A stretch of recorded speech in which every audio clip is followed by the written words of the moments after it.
going on and on and on, and I was just nodding, yes, yes, yes. And he really sold me out, because I got back the next day and I read the papers. I said, that's not what we said. He's a smart customer, I will tell you that. How would you exactly what we agreed. Mr. President, you called Zelensky a dictator. Would you use the same words regarding Putin? I don't use those words lightly. I think that we're going to see how. I think we have a chance of a really good settlement between various countries. And, you know, you're talking about Europe, and you're talking about Ukraine as part of that whole situation. The other side has a lot of support also. So let's see how it all works out. It might work out. Look, you can never make up lives. The one thing you can make up the money, but you can't make up the lives.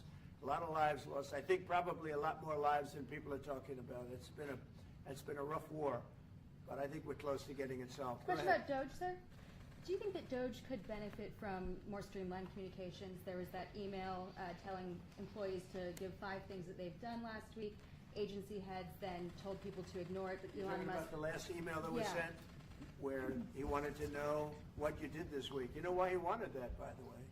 I thought it was great, because we have people that don't show up to work and nobody even knows if they work for the government. So by asking the question, tell us what you did this week, what he's doing is saying, are you actually working? And then if you don't answer, like you're sort of semi-fired or you're fired, because a lot of people are not answering because they don't even exist. They're trying to find, that's how badly various parts of our government were run by, and especially by this last group. So what they're doing is they're trying to find out who's working for the government. Are we paying other people that aren't working? And, you know, where is all that? Where's the money going? We have found hundreds of billions of dollars of fraud so far, and we've just started. We're actually going to Fort Knox to see if the gold is there, because maybe somebody stole the gold. Tons of gold. Some of the agencies. So I think it was actually, there was a lot of genius in sending it. We're trying to find out if people are working. And so we're sending a letter to people, please tell us what you did last week. If people don't respond, it's very possible that there is no such person or they're not working. Some of the agency heads instructed their employees not to respond because they were waiting on further guidance, but Elon Musk's tweet said a failure to respond would be taken as a resignation. So there's been a disconnect in communications. Yeah. Are you concerned at all about that? No. That was done in a friendly manner. Only things such as perhaps Marco at State Department, where they have very confidential things, or the FBI, where they're working on confidential things. And they don't mean that in any way combatively with Elon. They're just saying there are some people that you don't want to really have them tell you what they're working on last week. But other than that, I think everyone thought it was a pretty ingenious idea. We have to find out where these people are. Who are they? And we said, if you don't respond, we assume you're not around. And that holds, that stands. And you're not getting paid anymore, too. So, you know, we're doing a real job. And we just had a poll come out, I guess the Harvard poll, saying that it's massively popular what we're doing. So. Mr. President, do you still believe in NATO, in the alliance between Europe and America in NATO? Are you going NATO to is in June? very much involved in this. When I first got elected at the very beginning, first term, I got hundreds of billions of dollars put into NATO. NATO had no money because they hadn't paid for years. And I said, look, if you don't pay, we're not going to be a part of NATO. We're not going to protect. We're not going to do what we're supposed to do. And we took in hundreds of billions of dollars into NATO. No, NATO is a good thing if it's done properly and if it's used properly. Mr. President, in these days you speak a lot about tariff in Canada, in Mexico, and in Europe. I want to know what is your idea about Italy, if you want to make the same thing. What? Can you talk up a little louder? In these days. No, louder. Can you talk a little louder? You have a beautiful voice, but you're not. In these days you speak. Where are you from? Italy. From Italy. Oh, I love Italy. Go ahead. I want to know if you have the same idea with Italy about tariffs. Well, look, I love Italy, and Italy is a very important nation. We have a wonderful woman as your leader, and she was on the conversation today, one that we had, the G7. And no, I think Italy is doing very well. I think Italy's got very strong leadership with Georgia. Monsieur le Président, qu'est-ce que vous répondez au président Trump qui a dit que les Français et les Britanniques n'avaient pas... Any other questions over here? Yes, ma'am. Can you clarify what you meant in your truth today on the major economic development transactions between the U.S. and Russia? In more detail? With respect to what, Russia? In solving a peace deal, you said there will be major economic development transactions which will take place between the United States and Russia. Yeah, we're trying to do some economic development deals. They have a lot of things that we want, and we'll see. I mean, I don't know if that will come to fruition, but we'd love to be able to do that if we could. You know, they have massive rare earth. It's a very large, it's actually the largest in terms of land. It's by far the largest country. And they have very valuable things that we could use, and we have things that they could use, and it would be very good if we could do that. I think it would be a very good thing for world peace and lasting peace. Well, I mean, our first, by far, our first thing that we want to do, the first element of the overall transaction is ending the war. But if, just as we're doing with Ukraine, if we could do some economic development in terms of Russia and getting things that we want, something like that would be possible, yes. Can you explain the rationale, sir, in the U.S. Yes, go ahead, please. Can you explain the rationale in having the U.S. vote against the UN resolutions that Ukraine proposed and also the U.S. proposed? I would rather not explain it now, but it's sort of self-evident, I think. Mr. President, first talked about increasing the tariffs on products from the European Union. Is that still something you want to do today? Well, it's not increasing, it's reciprocal. So whatever they charge us, we're charging them. So it's not a question of increasing. If they charge us 20%, we charge them 20%. If they charge us 30 or 40%, then we do that too. So that would be on European Union, but that really would be with respect to everybody. It's reciprocity. So reciprocal. Whatever they charge us, we charge them. Nobody has a problem. Even you, I see you don't have a problem anymore, right? Mr. President, are you thinking of going to Moscow soon, maybe in May for the 9th of May for the I anniversary? mean, not soon, but I would be certainly, if this all gets settled out, which I think it will, sure, I would go there. On the 9th of And May? you'd come here too. On the 9th of May for on the Red Square? I don't know the 9th of May, no, I don't, I think that's pretty soon. But no, at the appropriate time, I would go to Moscow. Monsieur le Président, est-ce que l'envoi de troupes françaises I ou think the européennes war est can end envisagé en soon. Ukraine? How soon? Within weeks. Weeks? Yeah, I think What's so, right for right? Ukraine? Don't you think so? I'd like to have you, I think we could end it within weeks if we're smart. If we're not smart, it'll keep going and we'll keep losing young, beautiful people that shouldn't be dying. And we don't want that. And remember what I said, this could escalate into a third world war. And we don't want that either. Mr. President, your envoy Steve Witkoff suggested a temporary ceasefire in the conflict, but the Russian government has denied that out of hand. Are you worried that they're not feeling in good faith? No, I think they, at some point, will agree to that. I think they probably wanted to. And I think once you have a ceasefire, it's going to end because they're not going from a ceasefire back to war.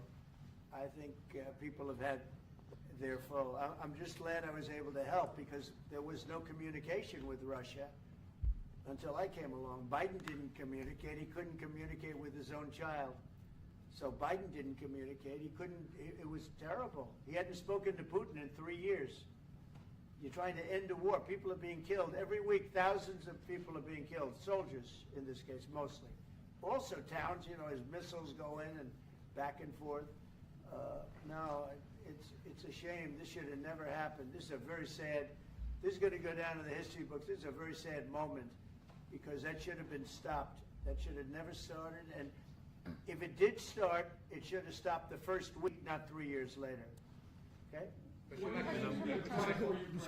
vais répondre, if you allow me, because I have just, je pense que plusieurs questions de vous et de votre collègue qui ont été posées en français et qui rejoignent les questions posées par les collègues américains.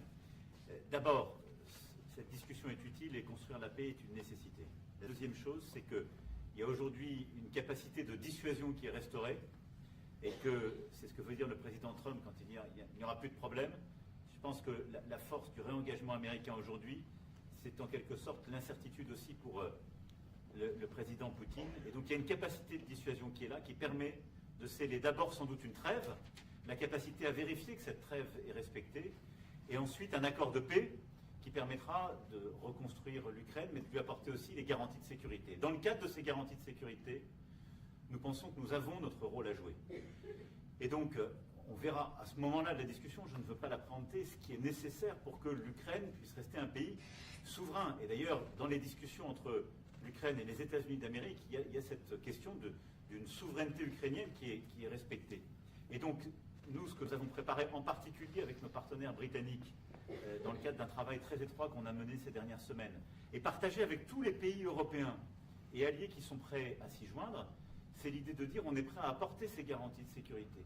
Les conditions, elles doivent en être définies. Par l'envoi de troupes. Elles doivent être définies par l'accord. Ça peut aller jusqu'à l'envoi, comme l'a dit le président, de troupes qui iront observer que la paix est bien respectée, qui iront se positionner, pas sur la ligne de front, pas pour justement, en quelque sorte, être dans le conflit, mais marquer une présence comme une garantie.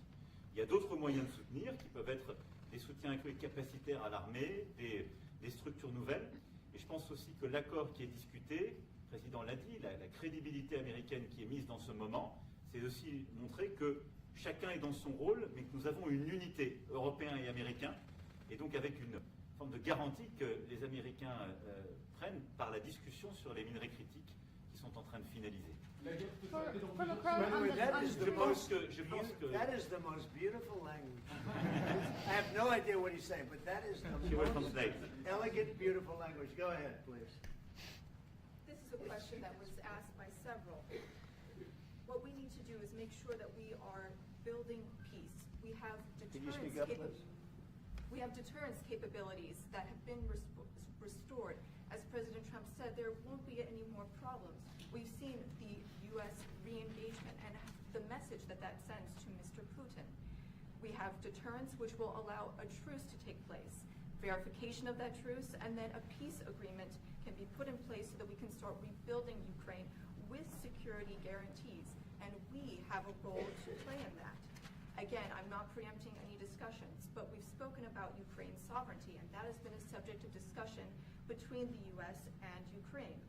We have also been working closely with our British partners this week. We've shared this information with other European countries, and we are ready and willing to provide those security guarantees, which could perhaps include troops, but they would be there to maintain peace. They would not be along the front lines. They would not be part of any conflict.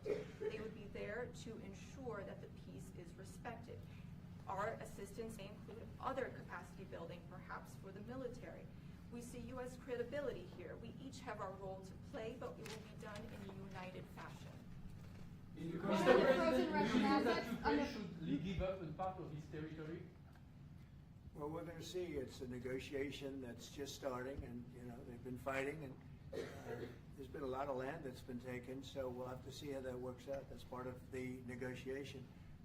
I will say there was great unity in that room today. We were via Skype or whatever, but it was great, tremendous unity today in that room with the other countries. Ukraine wants I was very the impressed by it. territories back. Can they take it back? What they lost in the past years? That's not an easy thing to do, is it? Right? It's not an easy. Just asking whether or not you can take back the land that they lost. And I say that, yeah, perhaps some of it, yeah, I hope so. But that's not an easy thing to do. Macron on the frozen It's Russian going to be asset. something we're talking about. Will you For convince Macron, Vladimir on the Putin to front- accept the European troops as peacekeeper, would you think? Yeah, he will accept that. He will accept I've it? asked him that question. You talked to him? I've asked him that question. Is Said France yes? going to lift the block on the Because 300 he's billion? not, look, if we do this deal, he's not looking for more war. He doesn't mind. But I've specifically asked him that question. He has no problem with it. Is France going to lift the block on the 300 billion in frozen Russian assets in Belgium? France has opposed unfreezing it to pay Ukraine and compensate the U.S. for its support. Is France going to lift its opposition to that? This is, we speak about frozen assets. We already used them to back precisely the loans negotiated at the G7. And it's part of the sanctions, so it will depend on the follow-up of the discussions. But clearly we respect international law. It's just frozen assets now.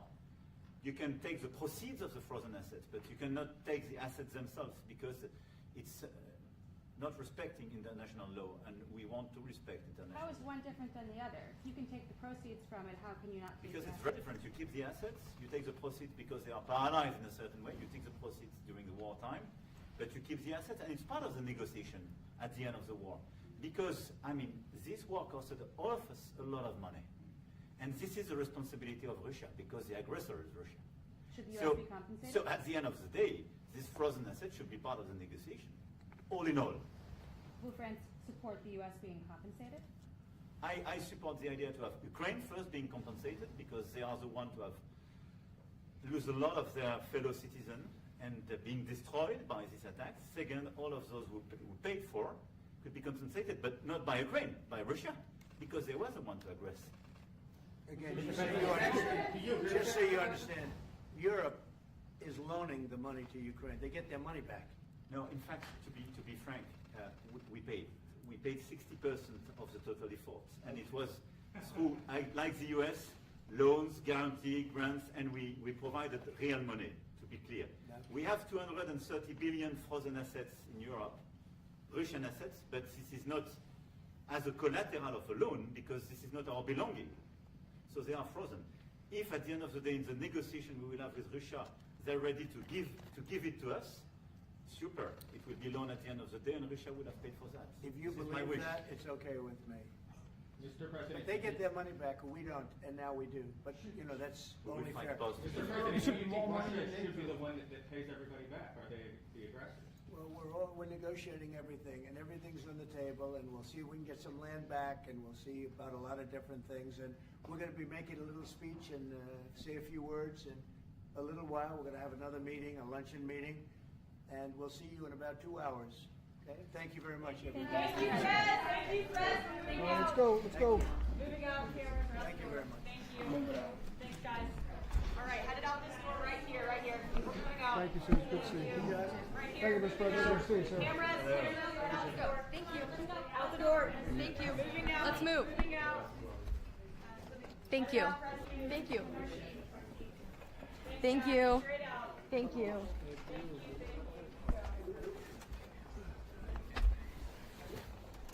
Emmanuel Macron est venu demander à